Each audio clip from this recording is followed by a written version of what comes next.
Look around you. This room, the light, the texture of the device in your hand. It all feels undeniably solid, complete, and real. We trust our senses, assuming they are impartial observers of an external world that exists with or without us. But what if your eyes are lying?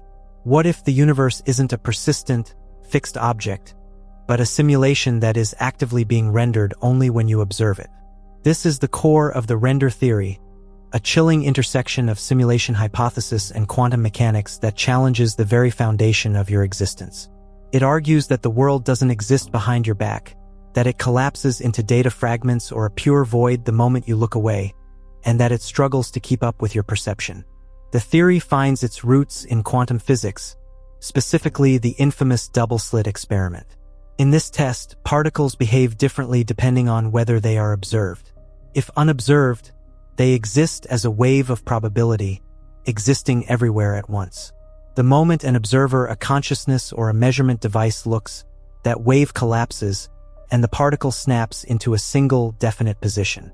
It is as if the universe holds off on making a final decision about reality until a mind demands an answer. In computational terms, this is lazy loading, where a system conserves processing power by only rendering the foreground while the background remains a blur or an empty void.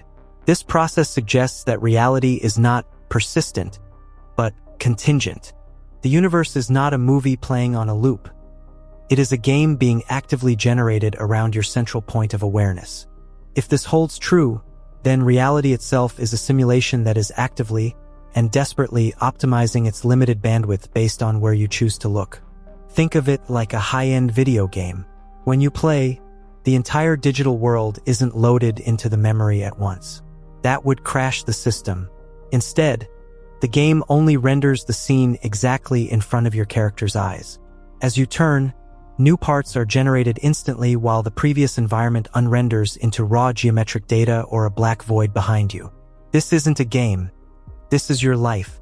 The world is saving energy. It generates the solid chair you are sitting on, but it only loads a simplified description of the mountains hundreds of miles away until you point your eyes directly at them. And if the simulation is efficient, it won't just save memory on place, it will save memory on detail. The simulation may only generate the fundamental atomic particles and rules of interaction when they are measured. The moment you are not testing reality at the quantum level, the universe collapses into its raw, efficient probabilistic form. But what about when you close your eyes? What about when you blink? If the double-slit experiment tells us that observation collapses probability into a fixed reality, then a blink is a fundamental disruption. The moment you sever that observational connection, the universe is granted permission to relax, can unrender. During that microsecond of darkness, the reality you were just perceiving collapses into its raw data form, a non-local probabilistic void, waiting for your eyes to open and demand re-rendering. This means every time you blink, you are temporarily erasing the world around you. Your mind handles the re-rendering so seamlessly that you perceive a perfect, continuous reality. You open your eyes and the chair is still there, exactly as you left it. It is re-rendered instantly, perfectly. But is it the same chair? In that fraction of a second, the universe was not a collection of atoms. It was just a file of probabilities. The implications are terrifying. It challenges the concept of object permanence, the fundamental idea that objects continue to exist when you cannot see, hear, or touch them. If the universe doesn't persist, then your memories of the past are also questionable.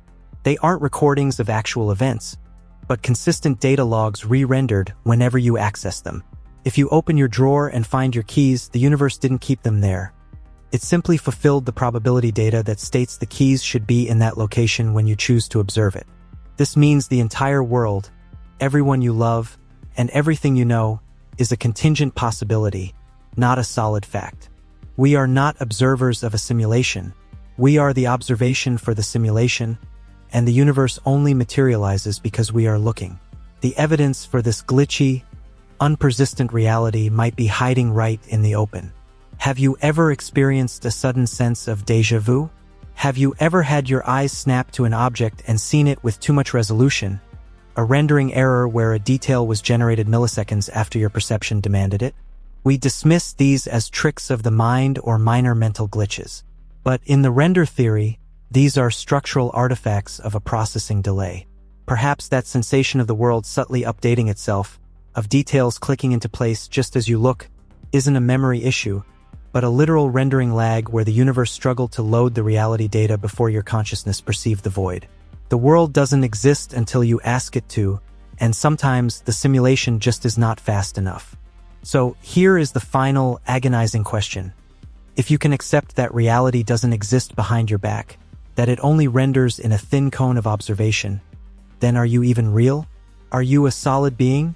Or are you also a persistent observational probability data log, contingent surrendered by the simulation whenever your consciousness demands it? Next time you find yourself alone, in a quiet room, or deep in thought, I want you to execute a test. Close your eyes. Count to 3. What happens in that dark void? Are you experiencing a brief pause? Or are you, right now, completely unrendered, nothing but raw code waiting to exist? Think about that. And whatever you do, do not look behind you, because if you see it, the simulation fails, and you fail with it.